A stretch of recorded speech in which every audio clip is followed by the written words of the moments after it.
escaping by any means possible in northern Myanmar. These people in Kachin state are among more than 100,000 forced to flee their homes in an escalating civil war. They spent nearly a month hacking through thick jungle before reaching this river where help was on hand. Sinna Kornbu's family says she's over 100 years old. Her grandson carried her for some 30 kilometers to reach the safety of this camp. I've not been able to eat well for 12 days because I'm so afraid.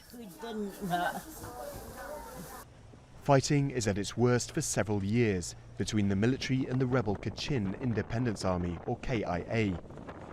This civil war has been running for more than 6 decades, a completely separate conflict to the Rohingya crisis to the west.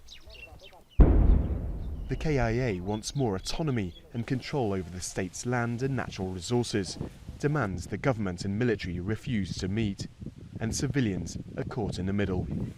Many of the people up in Kachin and Shan have been displaced multiple times in their lifetimes. There's large numbers of people in camps. Sometimes these camps themselves are not safe, and people have to flee from one camp to another. In Yangon at the weekend, riot police arrested protesters calling for safe passage for those trapped by the fighting. The demos spread from Kachin state, where protest leaders have been fined and will also likely face further charges. We're not afraid of the charges against us because we haven't done anything wrong. We young people have only asked for help to allow the trapped people to escape.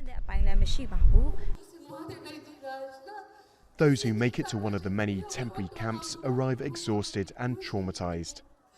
Yet more victims of this forgotten war, in limbo and waiting to return home.